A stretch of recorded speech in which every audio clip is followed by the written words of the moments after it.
오늘 저희가 살펴볼 성경의 장소는 길르앗 라못이라는 곳입니다. 길르앗 라못은 뭐 많이 들어보셨을 거고요. 길르앗 라못 하면 제일 먼저 떠오르는 것이 뭐 도피성, 이거를 아마 제일 먼저 떠오르실 것 같은데, 도피성이 요단 동편의 세 개, 그리고 또 서편의 세 개 이렇게 등장을 하죠. 특별히 이제 길르앗 라못 같은 경우는 요단 동편에 있는 그 길르앗 지역입니다. 말 그대로 길르앗 지역에 있는 갓지파 영역에 있는 땅이고, 도피성들은 다 이제 레위인들에게 이제 부여가 되죠. 그 지파에 있는 성읍이라고 해도 레위인의 이제 몫이 되는데, 특별히 레위인들 중에 무라리 족속에게 이제 분배가 된 그런 성읍입니다. 솔로몬 시대에는 12행정으로 이제 12지역으로 행정구역을 나눕니다. 솔로몬이 나누어서 이렇게 다스리게 되는데, 그 중에 이제 하나가 바로 이 길르앗 라못이었고요. 이곳에 뭐 여러 가지 일들이 있었고 많이 있는데, 이게 좀 아람, 지금 시리아 아람과 이제 접경에 있다 보니까 전쟁이 좀 많이 잦았던 곳이에요. 그러니까 전투가 좀 많이 일어났던 곳이고, 오늘 저희 본문에 나온 아합 왕의 이제 전투도 이곳에서 일어납니다. 그래서 오늘 좀 저희가 살펴볼 것은 이 도피성, 이 길르앗 라못과 그 어떤 그 의미를 좀 찾고요. 그리고 이곳에서 있었던 이 아합의 그 전사 그 사건을 좀 다뤄보려고 합니다. 길르앗 라못 하면은 길르앗에 있는 고지라는 뜻입니다. 그러니까 라모트라는 이 단어가 높은 언덕, 지금의 텔입니다. 그 나라 말로 텔인데, 그 동네 이제 길르앗이라는 동네의 높은 언덕, 그러니까 길르앗의 고지라는 뜻을 좀 가지고 있어요. 그리고 지도 지금 미리 좀 띄워주셨는데, 이제는 좀 익숙하시죠? 이제 저 위에가 갈릴리 호수고, 이제 밑으로 이제 살짝 보이는 데가 이제 사해 여매인데, 그 사이를 가르는 게 이제 요단강입니다. 요단강의 이제 동편 쪽에 저기 이제 동그라미로 크게 그려놨는데, 길르앗 라못이라고 추정하는 곳이 요 세 군데가 있습니다. 이 세 군데가 있는데, 이걸 좀 확대해서 보면 다음 사진 보여주시면 이렇게 후보 1, 후보 2, 후보 3 이렇게 있습니다. 이제 다 텔이 들어가요. 그러니까 여기 길르앗 라못 자체가 이제 언덕이다 보니까 이 동네 이름, 현재 동네 이름도 다 텔이 들어가는데, 그러니까 제일 아래쪽 저쪽에 있는 게 첫 번째 후보 지역입니다. 후보 지역이 텔 에르 루메이스라고 해서 가장 유력한 곳입니다. 가장 유력하게 여기가 길르앗 라못이었을 거야라고 이제 추정하는 곳이고요. 그다음에 이제 가장 이제 서편에 있는 후보, 이게 3이 되겠죠. 3이 되는 저쪽이 텔 엘 후슨이라고, 여기도 이제 여러 유적지가 발견되면서 이곳이 길르앗 라못이 아니겠냐라고 하는 그런 부분이고요. 그다음에 이제 후보 3이라고 후보 두 번째 또 세 번째 헷갈리죠.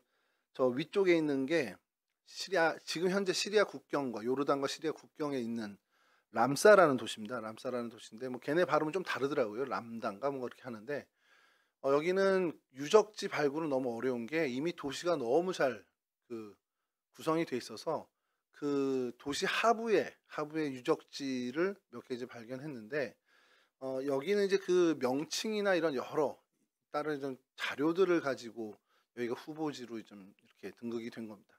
그러니까 유력한 곳 한 곳, 그리고 좀 그럴 수도 있겠다 하는 곳 한 곳, 그리고 좀 희박하게 생각하는 곳 한 곳이 이렇게 후보지인데, 그러다 보니까 첫 번째 말씀드렸던 텔 에르 루메이스라는 곳, 이곳이 아마 가장 현재는 유력한 길르앗 라못 지역이라고 이야기합니다. 근데 이렇게 지금 자료를 찾아보다 보니까요, 이렇게 세 곳이나 그러면 후보지면 어떻게 이렇게 걱정을 했는데, 여러분 후대 한 몇백 년 뒤에 우리 후손들이 야 서울이 어디 있었어? 이렇게 하면은 어떻게 그 사람들은 얘기할까요? 동대문에 와서 야 여기가 서울이었어. 어느 한 사람은 서대문에 가서 야 여기가 서울이었어. 이렇게 할 수 있겠죠. 불과 여기가 7km, 5km, 7km밖에 차이가 안 납니다. 도시들 사이가. 그러니까 길르앗 라못 그러면 딱 여기 어디 성읍, 요 언덕이야. 이렇게 하기도 좀 애매하고, 이 전체 지역을 아우르는 그런 그 지명일 수도 있다라는 거죠. 그러니까 유적이 여러 군데서 하는 거죠. 제가 예전에 저희 할머니인지 저희 이모 할머니인지한테 들은 얘기 중에 하나 기억에 나는 게, 저희가 이제 쌍문동에 살았어요. 저희 집이 수율이 넘어서 이제 쌍문동에 사니까 저희 이모님이었던 것 같아요. 이모 할머님이었던 것 같은데, 야 수율이 넘어가면 서울 아니야 이러셨어요. 근데 저는 서울시 도봉구 쌍문동인데 왜 서울이 아니라고 그러시지? 어릴 때 마음에. 그러니까 이제 그분 개념에는 사대문 안만 진짜 서울이고, 그거 넘어가도 많이 봐줘야 미아리까지가 서울이고, 그다음에 더 이제 연세가 드셔서 마음이 유해지셔서 수유리까지는 내가 서울로 봐줄게 요 정도고, 거기 넘어가면 아 이거 시골이지 그거 서울이야 이렇게 얘기하시는. 근데 여러분 생각해 보시면 이게 거리가 쌍문동에서 광화문까지 직선 거리로 5km가 됩니다. 사실은 멀진 않잖아요. 여기도 그 정도밖에 안 되거든요. 그러니까 후대 저희 몇백 년 뒤의 후손들이 서울의 어떤 여러 이제 우리 시대 2020년 요때쯤에 그 선조들의 어떤 것을 흔적을 찾다가 쌍문동에서 가씨 집안 누가 이렇게 쓰던 물건이 나온 거예요. 여기 서울이었네. 서울시 도봉구로 돼 있는데 이렇게 할 수도 있는 거고, 서대문에서 어디 발견하면서 야 여기 서울이었는데 야 서울이 이렇게 컸어 이렇게 할 수 있는 것처럼 이 유적지 발견된 것들이요. 아 이거는 1.2m 밖에 안 되네. 아 성벽이 1.5도 안 되네. 이래서 좀 유력하지 않고 좀 뭐라고 이렇게 고고학자들이 '아 여긴 좀 아닌 것 같다.' 이런 얘기들이 쭉 있는 거예요. 그러니까 그런 걸 이제 아우르는 이제 성경학자들은, 성서 고고학자들의 이런 발견한 것들을 가지고 성경학자들은 "이 전체 지역이 다 길라라못 아니었겠냐."라고 이야기를 하는 겁니다. 그러니까 그만큼 어떤 성읍 하나, 그러니까 성벽을 쌓아서 도피성처럼 이렇게 한 것은 좀 어디 한 군데겠지만, 이 지역 전체가 길르앗 라못의 어떤 그런 그 전장지도, 그러니까 그 전투 지역으로도 쓰이고 그러지 않겠냐라는 얘기들을 좀 합니다. 그래서 지금 먼저 이 세 곳으로 압축된 곳에서 가장 유력한 곳이 텔 에르 루메이스인데요. 유력하면 유력할수록 여러분 사진은 좀 우리 편으로 좀 허접합니다. 첫 번째 사진 보여드릴게요. 여기가 예, 텔 에르 루메이스라는 곳입니다. 그러니까 해발 한 600m 정도 되는, 이 길라 자체가 이제 고지가 높다 보니까 해발 뭐 1000여 미터 가까이 되는 거죠. 600에서 1000m 정도 되는 곳이니까 그냥 이렇게 황무지가 돼 있고요. 다음 사진 보여주시면 여기서 발견된 성터입니다. 그러니까 여기를 여기야라고 딱 하지 못하는 이유 중에 하나가 성벽 두께가 1.2에서 1.5 정도밖에 안 된다는 거예요. 근데 이제 우리가 잘 알겠지만 그 정도 두께의 성벽 가지고는 웬만한 군사의 공격을 막기는 어렵다 이겁니다. 그래도 2m 이상 돼야 되지 않겠냐. 이래서 여기가 여기가 성이 아닐 수도 있겠다. 근데 이게 성터인지 집터인지 사실 몰라요. 집터로 생각하면 1.2m 엄청 두꺼운 거거든요. 그러니까 이제 그런 것들에 대해서 이제 성서 고고학자들은 성벽이라고 얘기를 하니까 그냥 성벽인 줄 저희는 아는데, 요게 이 텔 에르 루메이스가 갖는 약간의 약점입니다. 다음 사진 보여주시면 여기가 이제 전혀 개발이 안 되다가 뭐 우리 잘 아시죠? 여기가 길르앗 라못이래 하니까 사람들이 조금씩 이제 방문을 하게 되잖아요. 그러니까 사람들이 방문객이 늘다 보니까 이 언덕 밑으로 이런 시설들이 이제 들어오, 사람들이 이제 살기 시작하는 겁니다. 그래서 2000년 초반 사진에는 없던 건물들이 2020년 요 한 20여 년 후에는 이렇게 건물들이 좀 들어선, 그 언덕 밑으로 이제 건물들이 들어선 모양을 좀 보게 된다라는 것이 이제 나오더라고요. 그리고 그 다음 사진이 중요한 게, 여기가 좀 유력하게 된 것이 여러분 그 출애굽 경로할 때 왕의 도로를 가게 해달라고 요청하는데 뭐 에돔이 못 가게 하고 뭐 이런 얘기는 들으셨잖아요. 기억하시면 다시 한번 출애굽 살펴보시면서 보실 텐데, 그 왕의 도로가 이쪽에 요단 동편의 왕의 도로가 저쪽에 사진처럼 쭉 올라옵니다. 그게 이곳을 지나요. 그러니까 이곳이 아람과 또 이쪽 나중에 이제 아시리아죠. 이쪽과 연결되는 이쪽에 교통 요충지입니다. 그리고 이곳이 결국엔 길라 라못의 뭐 어쨌든 길라 라못 근처인 건 확실한 거죠. 요 셋 중에 하나긴 한데 그래서 이 어떤 교통의 요충지, 전략적 요충지였다라는 것. 그리고 그 다음 사진이 이제 가장 그 대규모로 발견된 유적지입니다. 이건 뭐 성터가 거의 확실시한 것 같고요. 그러니까 이곳이 길라라못 도피성이었는지는 확실치는 않지만 그래도 가장 유력한 어떤 그런 부분들이 이런 여러 유적으로 통해서 지금 성서 고고학자들은 이곳을 좀 많이 추정을 하고 있는 상태입니다. 그 다음 사진은 이거 그냥 곁다리로 넣은 건데요. 여전히 여전히 낙타가 있고 사막지역처럼 지금도 하고 있는데, 제가 이걸 하다가 조금 그렇게 된 게, 갓지파하고 루벤 지파하고 므낫세 반 지파가 동편에 이제 정착을 하잖아요. 이 가나안 땅에 들어간 요단 서편으로 들어간 이들은 이제 농경 문화에 적응을 하게 됩니다. 이스라엘 백성들이. 근데 성경의 기록이 뭐 정확히 나오진 않지만 역사 자료에서 보면은 이 동편에 있는 지파들은 농경 문화보다는 여전히 유목 문화를 계속해서 이어갔다라는 거예요. 그러다 보면 이 도피성의 기능이 조금은 달라지지 않겠냐 뭐 이런 얘기들도 좀 나와서 그때의 어떤 모습을 아직까지도 이어가고 있는 베누인이라는 그 사람 민족들이거든요. 이 동네에 있는 사람들. 아랍인인데요. 그들의 어떤 실상의 어떤 모습들이 여기서 찍힌 사진이 하나 있어요. 저 뒤에가 아까 그 숙소들 있는 그런 사진입니다. 그래서 요렇게 아직도 여기가 이렇게 개발은 안 돼 있는, 그냥 이렇게 목초지로 쓰고 또 그냥 낙타 타고 다니는 그런 일도 여전히 아직도 있다라는 것을 좀 보여주는 사진입니다. 그다음에 이제 유적지로 거기는 이제 뭐 희박하진 않지만 그래도 1.2m 두께니까 여기가 아닐까라는 하는 곳이 텔 엘 후슨이라는 곳인데요. 여기 사진도 마찬가지입니다. 여기도 해발 660m 정도 되는데요. 그러니까 이렇게 평평한데 언덕이 올라와 있으면 그게 이제 텔입니다. 텔이고 그러니까 요 근처에 요 지역에 길앗 요 지역에 요런 텔 그래도 좀 성을 세울 만한 그런 언덕이 있네 하는 곳이 유적지가 된 거죠. 그래서 여기 텔 엘 후슨 역시도 여러 뭐 철기 뭐 청동기 어떤 헬라 시대의 어떤 유물들이 계속해서 발굴이 됐고요. 이 근처에서 가장 그래도 좀 유력하게 좀 발견된 것이 다음 사진 보여주시면 카피톨리아 원형 경기장이라는 것인데 이거는 이제 당연히 길라라모 시대 거는 분명히 아닙니다. 아닙니다만 그 이후에 여기가 굉장히 어쨌든 중심지였다라는 것을 보여주는 그런 어떤 문화가 발전된 도시다라는 것이 아마도 여기가 그 전부터 길라라모 그곳이 아니었겠냐라는 이제 그런 추정을 하게 하는 근거가 된다라는 것이죠. 그 다음이 이제 이르비드 평원이라고 다음 사진인데요. 이게 이제 성경에도 등장하고 하는 이르비드 평원이라고 해서 여기서 이렇게 가까이 볼 수 있는 여기가 그러니까 전쟁터입니다. 쉽게 얘기해서 여기서 싸우는 거예요. 그러니까 군사들이 나와서 이 평원에 마주쳐 가지고 이제 싸우고 거기서 이제 자웅을 겨루고 그런 곳입니다. 자 그리고 이제 희박하지만 혹시 여기일 수도 있다라고 하는 곳이 람사라는 동네인데 그냥 도시가 이렇게 돼 있습니다. 유적지를 뭐 발견할 수가 없죠. 뭐 발굴 작업도 어려운 상황이고요.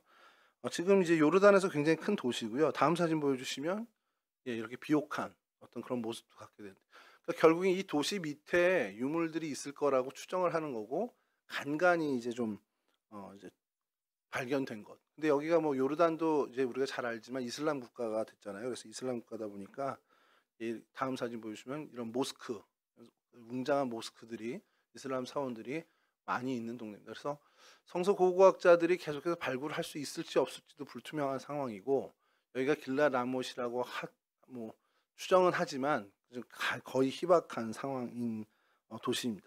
근데 이 람사를 좀 얘기하자고 하는 것이 어쨌든 이곳을 중심으로 해서 아까 말씀드렸던 후보지 1, 2도 이렇게 하나로 좀 어우러서 이 길라라모 지역이라고 할 수 있는 어떤 그런 것을 이야기하는 게 여기가 가장 이 람사가 교통의 이제 교차로 같은 그런 역할을 하는 가장 중심이 되는 도시입니다. 지형학적으로는요.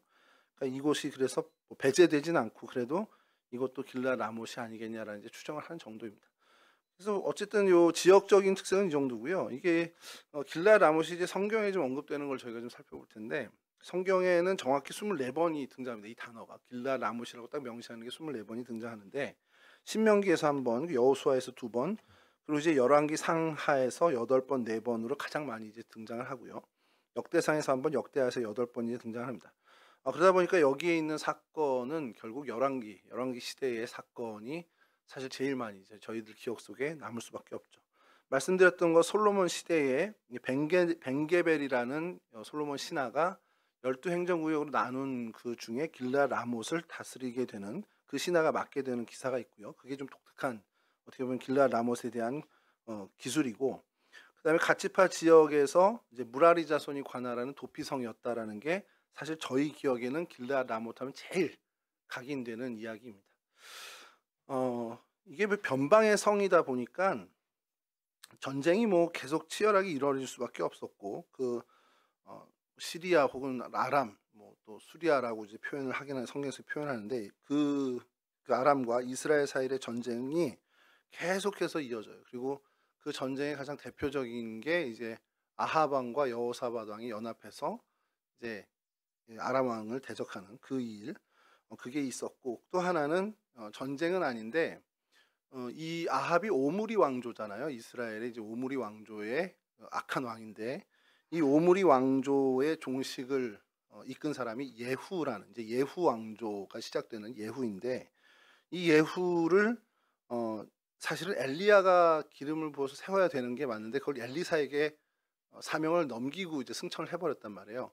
그래서 엘리사가 가서 예후에게 기름을 부어서 왕으로 세워야 하는데 그러지 않고 성경에서 어떻게 나오냐면 엘리사의 선지생들 중 하나가 그 길라 라못으로 가서 예후가 당시 군대 장관이었는데 이 예후에게 기름을 붓고 얼른 도망쳐 나옵니다.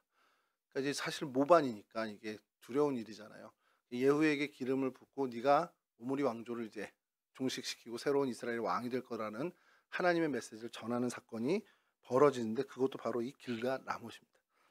그래서 이 길르앗 라못에 참 많은 일들이 있었고요. 뭐 그 역사학적으로는 얘기하는 것이 뭐 주전 23년경부터 사람이 계속 거주했고 지금까지도 여전히 사람은 많이 거주하는 동네다라는 것. 그리고 교역 사회가 어떤 무역이나 이런 부분에 있어서는 절대 여기를 이제 간과하지 못하는 동네 그런 곳.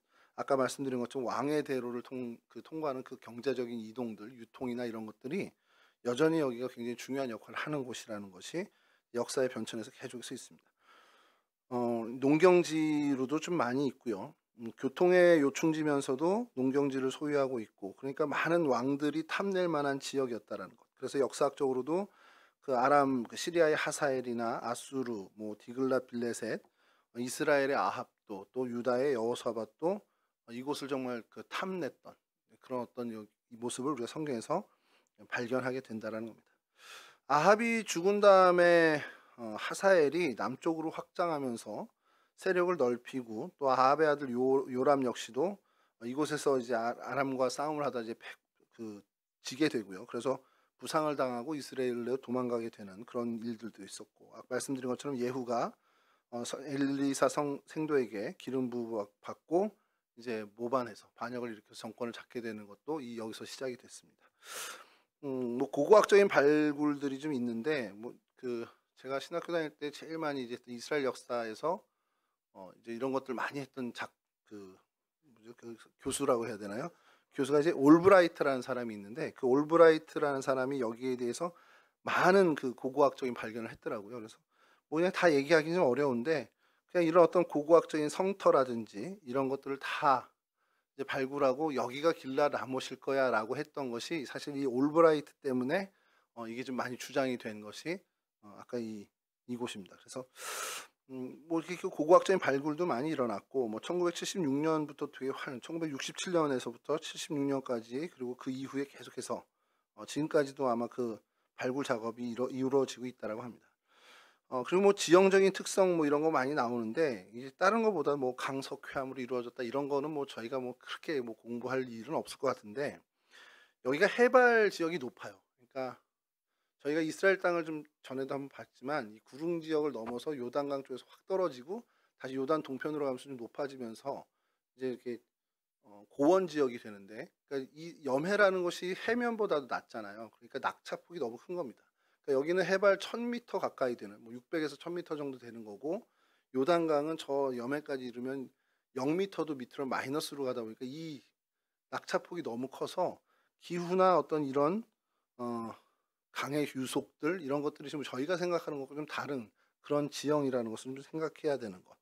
그래서 이것이 어쨌든 고원 지역, 산지의 어떤 그 기후적인 특성을 갖고 있었다라는 것. 그래서 사실은 이 사막 지역이지만 그렇게 그렇게 너무 열대 지역처럼 덥지도 않고 어떻게 보면 그 농작물이나 이런 것들이 괜찮게 작황을 이룰 수 있는 그런 그러니까 욕심 날 만한 땅이라는 것을 우리가 좀 생각할 필요가 있습니다. 말씀드렸던 것처럼 루벤 지파가 계속해서 이곳에 길라 땅에서 머물면서 이 지역을 받게 되고 목축 생활을 계속 지속한 것으로 역사학자들은 이야기합니다. 그래서 농경 문화로 전환되지 않고 루벤 지파는 목축 문화를 계속 이어갔다라는 그것이 근데 그 지역이 이곳이고 그렇게 이어갈 수 있을 만큼 풍요로운 어떤 그 목초지였다라는 것을 좀 우리가 이야기할 수 있다라는 겁니다.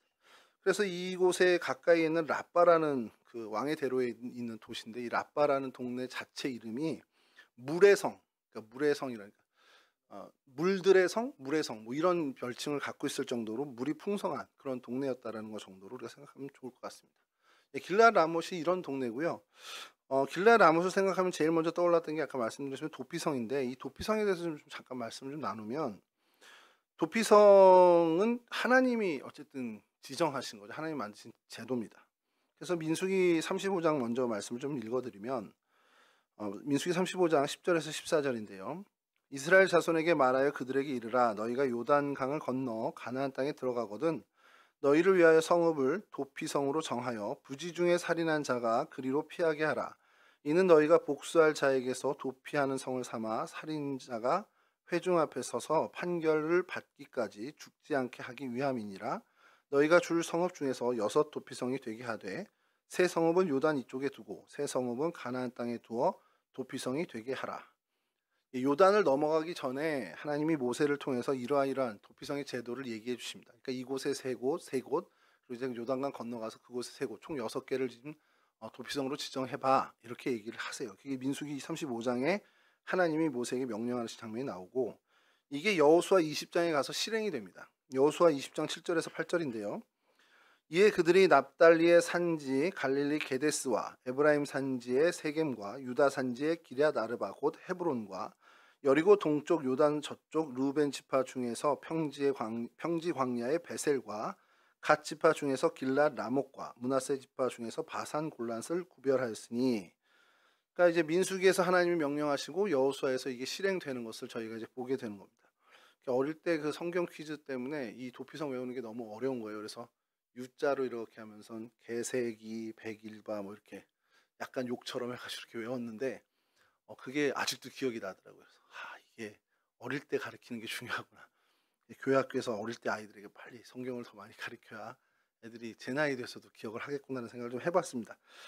이게 당시의 종교 문화, 그리고 또 특별히 야외 종교에서는 더더욱 그랬지만, 성전의 제단불을 잡으면 사람을 함부로 죽이지 못하는, 성전 안에 들어가면 그 사람이 아무리 중범죄라도 죽이지 못하는 그런 분위기 저희들이 성경에서 많이 봤잖아요. 여타의 종교들도 많이 나옵니다. 근데 이게 중앙성소로 도망하면 당연히 그렇게 되는데, 중앙성소까지 너무 멀잖아요. 어떤 다 오기가. 그래서 하나님께서 그것을 약간 분점식으로 이렇게 도피성을 만들어 놓으신 겁니다. 이게 사실은 도피성을 만들었다 안 만들었다, 뭐 어떻게 부지중에 죽인 사람을 저렇게 살려줘야 돼, 이런 뭐 논란이 있겠지만, 이 도피성을 만들게 된 하나님의 그 정신을 저희가 봐야 된다는 거죠. 그러니까 하나님이 그만큼 그러니까 우리의 죄를 사랑하시는 게 아니라 죄 지은 우리까지도 하나님은 사랑해 주신다는 것을 이 도피성 제도를 통해서 알려주고 계시다는 겁니다. 그래서 여러 성경학자들이 늘 얘기하지만 이 도피성은 그리스도의 십자가를 상징하는 거라는 거죠. 마찬가지입니다. 그러니까 그때 당시에 정말 죽을 수밖에 없는 범죄를 저지른 사람이 그걸 뭐 계획적으로 한 건 아니잖아요. 그래서 정말 죽을 수밖에 없는데 긍휼을 베풀어 달라고 피한 곳이 도피성입니다.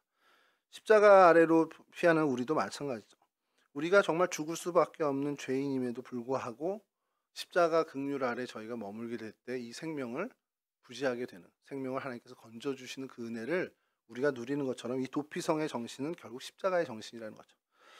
여러분, 저희가 오해하지 말아야 되는 게, 이 도피성도 그렇고 십자가도 마찬가지지만, 어떤 사악한 범죄자가 있잖아요. 사악한 범죄자가 이렇게 해서 범죄를 저질러 놓고 그럼 하나님 심판 피해서 거기 들어가면 되겠네, 이런 생각할 수 있잖아요. 우리 충분히 이렇게 상상한단 말이에요. 여기 이렇게 계획하면 어떻게 해요?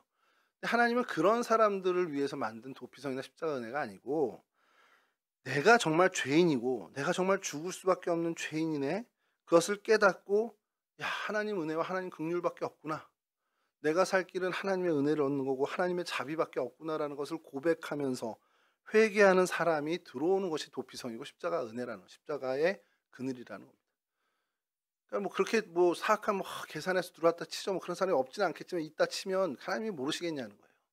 근데 하나님이 도피성과 이 십자가의 은혜를 주시는 것은 내가 죄인임을 깨달은 사람, 그래서 하나님의 자비와 긍휼이 필요하다라고 깨닫는, 그렇게 회개하는 사람에게 하나님이 주시는 어떻게 보면 구원의 은혜라는 것이 이 도피성 정신이고 십자가라는 것이죠. 십자가 안에 구원과 용서가 있었던 것처럼 도피성에도 사실은 구원과 용서의 은혜가 있었다는 겁니다. 그럼 누구에게 주시냐? 하나님이 사랑하는 이스라엘 백성에게만, 12지파에 속한 사람에게만? 그렇지가 않다는 거예요. 이 도피성 정신에 이미 저희가 오해하는 것 중에 하나가, 구약의 많은 그 모세의 율법이나 이런 걸 보면서 이방인과 유대인을 되게 많이 저희가 갈라치기를 하거든요. 그러니까 뭐 어떤 큰 은혜 하나님이 주는 긍휼과 자비는 하나님이 택한 백성에게 많이 수여되고 이방인들은 거기에 해당 잘 안 되는 걸 우리가 많이 오해하는데요. 도피성의 정신을 한번 보여드릴게요. 이거는 민수기에서 도피성의 정신을 주님께서 하나님께서 모세에게 명령하실 때 얘기입니다. 민수기 35장 15절입니다. 이 여섯 성읍은 이스라엘 자손과 타국인과 이스라엘 중에 거류하는 자의 도피성이 되리니 부지 중에 살인한 모든 자가 그리로 도피할 수 있느니라. 주님께서 도피성을 제도를 만들고, 그러니까 십자가의 사건도 마찬가지죠. 십자가 예표니까 이런 어떤 구원과 자비, 긍휼을 베풀어 주시는 그 대상을 이스라엘 백성으로만 한정지지 않는 모든 인류를 아우르셨다는 것을 이미 민수기에서 밝혀주셨다는 겁니다. 그러니까 십자가의 정신이 우리가 뭐 예수 그리스도 뭐 이스라엘 백성, 하나님의 백성, 아브라함 자손에게만 하는 것이 아닌 온 인류, 우리도 이방인이잖아요. 그러니까 어쨌든 우리에게도 다 이미 이 민수기 시절부터 그 정신이 담겨 있다. 하나님의 구원의 계획이 담겨 있다는 것을 저희가 보게 된다는 겁니다. 하나님께서 모든 사람, 정말 모든 사람을 사랑하신다는 거죠. 모든 인류가 그리스도의 십자가로 말미암아 구원을 얻게 될 것, 그것을 계획하셨고 그 예표로 이 도피성 제도를 미리 보여주시고 맛보게 하셨다는 겁니다. 여러분, 이 도피성을 보면서 그 하나하나가 되게 많아요. 뭐 제사장이 살아있는 동안에 뭐 어쩌고저쩌고 이렇게 제사장이 죽게 되면 이렇게 되는 그런 하나하나 세세한 도피성의 제도가 있는데, 그거를 계속해서 읽어보면 읽어볼수록 하나님이 정말 치밀하게 우리를 사랑하시는구나, 정말 디테일하게 우리를 사랑하시는구나가 저희가 이제 느껴질 정도의 제도입니다.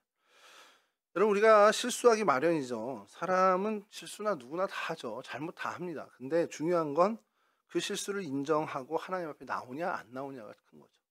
난 절대 실수 안 해. 내가 하나님 앞에 갈 이유가 없어.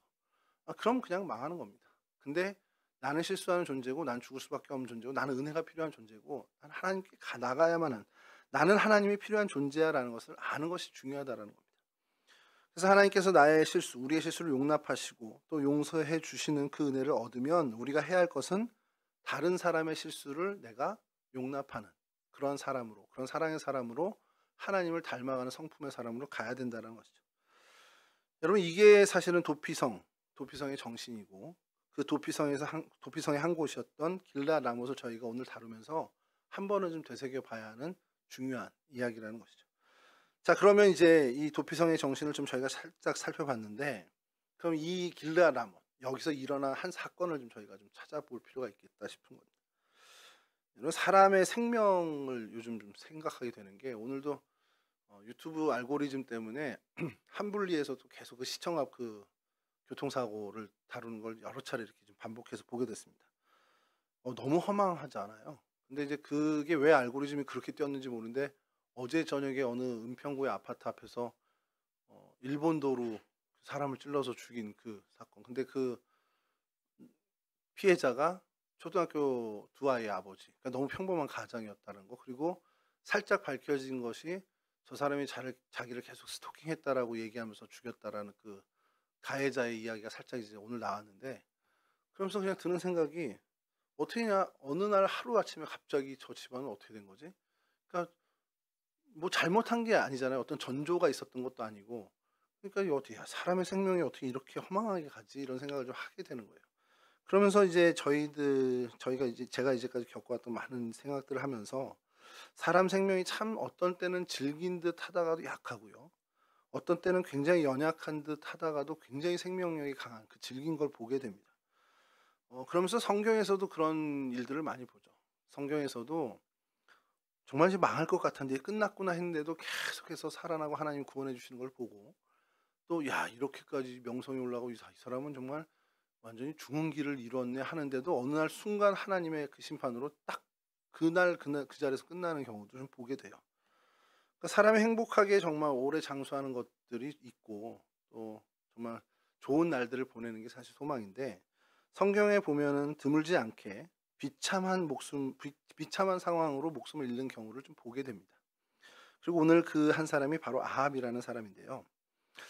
하나님께서 하나님의 사람을 보호해 주시고 은혜 베풀어 주셔서 정말 많은 신앙의 선조들이 그 생명들이 정말 풍성하게 이루어가는 것을 저희가 성경에서 보는데, 그 반대편, 정반대편에 있는 아합 왕 같은 사람, 자기 죽음을 재촉하는 이런 사람도 저희가 만나보게 되더라는 겁니다. 성경에 보면 별의별 인간의 유형이 다 있는 것 같아요. 그래서 그것을 보면서 우리가 어떤 사람은 진면교사로, 어떤 이들은 반면교사로 삼아야 되는 것이 필요하지 않겠냐라는 겁니다. 자, 오늘 얘기는 이렇게 시작됩니다. 이제 아람과 이스라엘에 계속해서 분쟁이 일어나는데, 이 길르앗 라못이라는 것이 아까 말씀드렸지만 시리아 그 국경 지역에 있고, 그러니까 변방의 성읍이다 보니까 이것이 뺏고 빼앗기는 일들이 계속 반복됩니다. 아합이 그곳에 이제 전쟁을, 그 성을 다시 되찾기 위해서 이제 전쟁을 해야 되는데, 아합을 생각하면은 저희가 그 5월 달부터인가 4월 달부터인가 저희 새벽에 이제 목사님하고 열왕기서를 계속 저희가 좀 나누고 있는데, 거기 이제 아합 왕 열왕기상 22장 그 부분을 지난 5월에 이렇게 기록을 보니까 그 말씀을 같이 나눴더라고요. 그 아합을 생각하면 정말 많은 분량입니다. 여러 왕들 중에 이 아합 왕에 대한 기록이 참 여러 개 많이 있는데, 뭐 아합 왕을 읽으면 읽을수록 계속 연관되는 단어는 참 망령된 인간이다라는 생각이 자꾸 드는 거예요. 그래서 말씀을 준비하다 혼자 괜히 망령 이거 단어에 꽂히는 겁니다. 꽂혀서 망령이 뭘까? 그래서 막 하고 한자로 그 죽은 영혼의 망자 말고요. 그냥 그 이제 망령된 이제 망령된 말자를 써서 망령되다는 걸 찾아봤더니, 성경에 이제 요것을 쓴 그 한자를 같이 쓴 부분이 잠언 21장 24절이 나오더라고요. 무례하고 교만한 자를 이름하여 망령된 자라 하나니 이는 넘치는 교만으로 행함이니라. 그러니까 우리가 사전적으로 얘기할 때는 약간 뭐 정신이 온전하지 못해서 말과 행동이 정상적이지 않은 상태를 이제 국어학 사전에서는 이제 망령되이다라고 하는데, 성경에서 이 망령은 무례하고 교만한 자를 이름하여 망령된 자라고 합니다. 그러니까 무례하고 교만한 자. 그러고 나니까 진짜 아합은 딱 여기에 맞는 사람이구나. 자, 근데 그 망령된, 성경에서 망령된 자라고 하는 사람이 그럼 결말이 어떻게 되냐? 그걸 이제 또 찾아보니 예레미야 23장에 또 한 번 등장을 합니다. 이제 망령이란 단어로 찾게 되니까 이렇게 나오더라고요. 예레미야 23장 36절과 40절인데요. 다시는 여호와의 엄중한 말씀이라 말하지 말라. 각 사람의 말이 자기에게 중벌이 되리니 이는 너희가 살아계신 하나님 만군의 여호와 우리 하나님의 말씀을 망령되이 사용함이니라 하고, 이런 사람이 어떻게 되냐면 40절입니다. 너희는 영원한 치욕과 잊지 못할 영원한 수치를 당하게 하리라 하셨느니라. 이 망령을 영어 성경으로 좀 보면요 어떻게 되냐면 godless, 그러니까 God, 그러니까 하나님의 God에다 LESS, 그러니까 하나님의 결여 이렇게 되는 거겠죠. 그래서 하나님을 믿지 않는, 하나님을 신뢰하지 않는을 망령이라고 이제 표현을 합니다.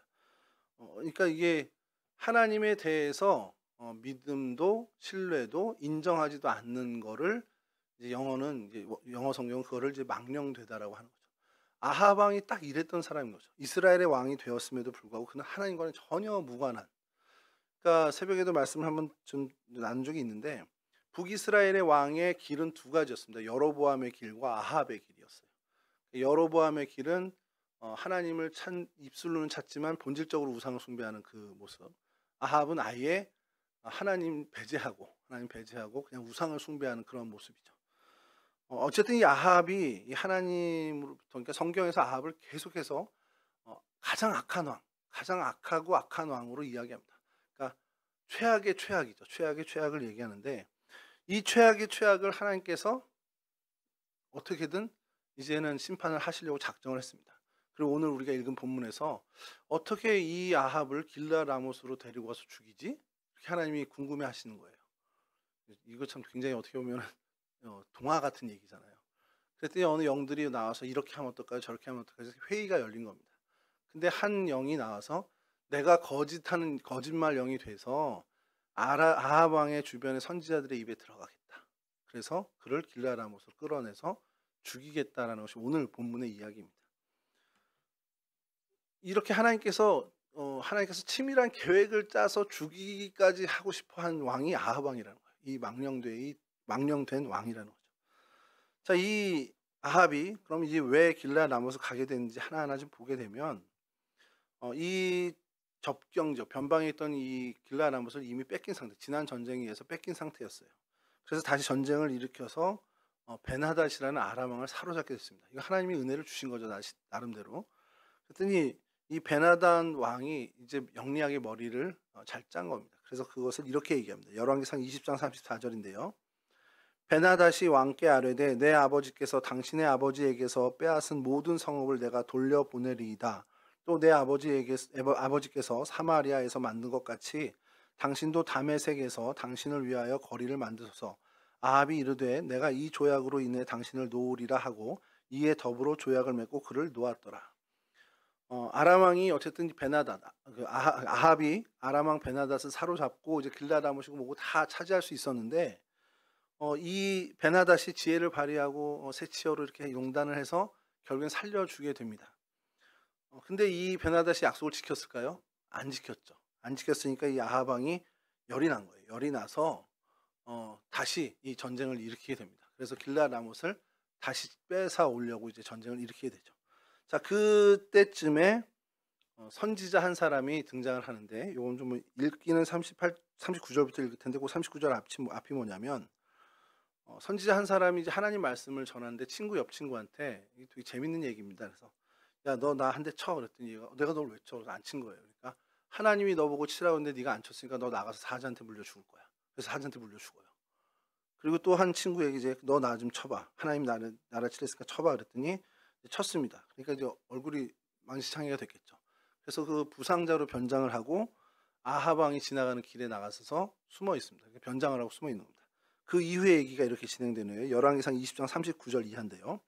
왕이 지나갈 때에 그가 소리질러 왕을 불러 이르되 종이 전장 가운데에 나갔더니 한 사람이 돌이켜 어떤 사람을 끌고 내게로 와서 말하기를 이 사람을 지키라. 만일 그를 잃어버리면 내 생명으로 그의 생명을 대신하거나 그렇지 아니하면 내가 은 한 달란트를 내어야 하리라 하거늘 종이 이리저리 이를 볼 동안에 그가 없어졌나이다. 이스라엘 왕이 그에게 이르되 네가 스스로 결정하였으니 그대로 당하여야 하리라.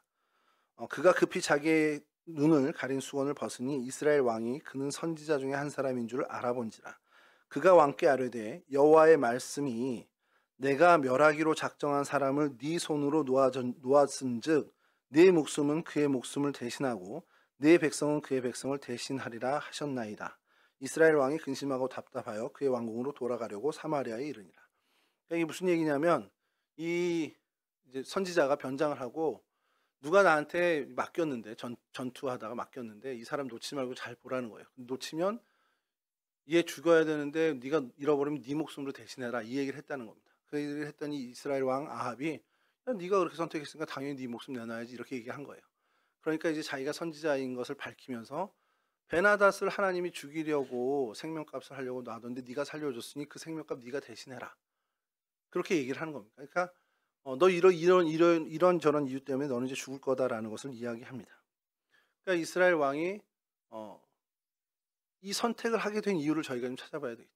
물론 이 이전에 아합 왕이 계속해서 하나님의 마음을 어그러뜨리고 또 이스라엘을 우상 숭배에 빠지게 한 것만으로도 아합 왕은 멸망을 받을 수밖에 없는 그런 운명이지만, 구체적으로 하나님께서 이 선택, 베나닷을 풀어주는 이 선택을 가지고 이 모습을 망령되이 여겼고, 그래서 이것을 가지고 아합 왕의 생명을 직접 뺏겠다라는 작정을 하셨다는 겁니다. 이 모습을 저희가 좀 생각하는 것이 이 부분이 바로 God 리스라는 겁니다. 그러니까 자신이 왕위에 앉아서 선택하는 모든 것들이 하나님이 다 배제되는 거예요. 내가 결정하는 모든 의사결정에 하나님이 전혀 영향을 주지 않는 상태. 그것이 아합 왕의 가장 본질적인 문제였고 가장 심각한 문제였다는 겁니다. 그것을 이 선지자가 이제 이 자신의 어떤 그 연기를 통해서 보여주는 것이죠. 여러분, 이것이 오늘 사실 이 하나만 저희가 좀 말씀을 나누려고 하는 거예요. 우리의 선택에, 우리의 삶의 결정에, 우리가 하나님의 백성으로 살아갈 때 하나님이 얼마만큼 관여가 되시는지, 내가 인생을 선택하고 살아갈 때 하나님이 배제되는 것은 아닌지를 우리 좀 생각해 볼 필요가 있다는 겁니다. 왜냐하면 이게 중요한 것이, 그렇게 하나님이 배제되는 것이 성경에서 망령되다라는 이야기를 하는 것이고요. 이 망령됨의 결과는 죽음이라는, 멸망이라는 것밖에 없다라는 것이 성경의 증언이라는 거예요. 아합 왕이 그렇게 멸망에 치닫게 되는 가장 중요한 것이 그의 God 리스, 하나님이 배제된 선택, 하나님이 배제된 삶의 결정의 모든 일들이라는 겁니다. 그럼 우리가 기억해야 되는 것은요, 내가 선 이 자리, 내가 심겨진 이 자리는 하나님이 주신 자리라는 겁니다. 그러니까 하나님이 관여됐고 하나님이 주관했고 하나님이 모든 것을 배려해서 그 치밀한 하나님의 계획하에 내가 지금 이곳에 있다라는 거예요. 그러니 이곳에서 행해지는 모든 것이나 이곳에서 행해지는 모든 결정에 하나님이 배제돼서는 절대 안 된다는 겁니다. 내 생명의 하나하나의 모든 일들은 하나님이 관여하시고 하나님이 정말 말 그대로 정말 주관하셔야 되는 거죠. 근데 우리가 그렇지 않고 이거 뭐 내가 받을 만한 자격이 있으면 받은 거지. 나 여기 있을 만한 사람이야. 이런 어떤 교만이나 자만으로 인해서 하나님이 배제된다 그러면 우리의 마지막도 아합과는 달라지지 않게 된다는 것을 우리가 엄중한 경고로 받아들여야 한다는 겁니다. 미가야 선지자가 그 아합 왕에게 여러 거짓 영이 선지자들이 입에 들어와서 이렇게 얘기할 겁니다 얘기했더니 아합 왕이 막 너무 듣기 싫어하잖아요. 저는 그거에서도 좀 우리가 좀 받아야 되는 교훈이, 우리는 듣기 좋은 말을 좋아합니다. 저도 마찬가지죠. 저도 누가 와서 목사님 살 빠졌으면 좋아하지. 좀 찐 것 같은데 이러면 싫죠. 근데 찐 것 같은데요 라는 그 말 속에 정말 중요한 메시지가 있다라는 걸 더 느껴야 된다는 거죠. 엊그저께 의사 선생님 만났는데 수치가 다 좋아졌대요. 이전에보다. 너무 감사한 거예요. 근데 하나가 이제 안 좋아지는데 이거는 분명히 체중 때문이라는 거죠. 그래서 더 빼셔야 됩니다. 근데 저 많이 뺐거든요, 제 나름대로. 근데 더 빼야 된다니까 좀 칭찬 좀 해주지. 많이 빼셔서 잘했는데 조금만 더 빼서 이렇게 안 하고 이렇게 하면 심각합니다. 더 빼셔야 됩니다. 큰일 안 날려면 빼셔야 됩니다. 그래서 되게 얘기를 하는 거예요. 근데 방문을 열고 나오면서 제가 드는 생각이, 칭찬해주고 수치 좋아졌습니다는 기분은 좋지만 별로 도움 안 되고 지금 저 말이 저한테는 진짜 중요한 말이구나라는 거죠. 여러분 오늘 우리가 신앙생활 할 때도 우리가 삶을 살아갈 때도 마찬가지입니다. 내 귀에 혹 그것이 불편하다 할지라도 그것이 하나님의 진짜 어떻게 보면 경고고 하나님의 말씀이라면 우리는 그것에 더 귀 기울여야 된다는 거죠. 큐티를 하거나 뭐 말씀을 들을 때거나 설교를 들을 때거나 혼자 묵상을 할 때거나 하나님이 말씀하시는 그 말씀에 귀 기울일 줄 알아야 합니다. 그래야 우리가 God 리스가 안 되는, 하나님이 배제되지 않는 그러한 선택과 상황으로 살아갈 수 있게 된다는 거예요. 그렇게 될 때에만 우리가 아합과 같은 결말이 아닌 여러 우리 신앙의 선배들, 모범적인 신앙의 우리의 선조들의 모습으로 우리의 삶이 아름답게 일궈지게 된다는 사실이죠. 늘 하나님이 우리의 삶 가운데, 우리의 선택 가운데 늘 관여하실 수 있도록, 늘 하나님 앞에 망령된 삶이 아니라 하나님을 늘 포옹하고 하나님 안에 우리가 거하고 주님이 우리 안에 거하는, 그래서 하나님과 함께 우리의 인생길을 걸어가는 그런 임마누엘의 하나님을 늘 누리는 저와 여러분들이 되었으면 좋겠습니다. 이러한 귀한 은혜 누리는 저와 여러분 되시기를 주님의 이름으로 간절히 축원합니다. 우리 잠깐 통성으로 좀 기도하고요. 그리고 찬송하고 마칠 텐데요. 하나님 내 삶에 정말 임하해 주셔서 내가 정말 하나님의 뜻을 정말 헤아릴 줄 아는, 그래서 하나님과 함께 모든 것을 결정해 나가는 인생의 그 선택에 있어서 하나님이 늘 관여하실 수 있도록, 정말 하나님이 차지하는 부분이 많으실 수 있도록 그런 인생 되고 싶습니다. 우리 잠깐 기도하시고요. 우리 찬송하고 마치도록 하겠습니다. 합심해서 기도하겠습니다. 참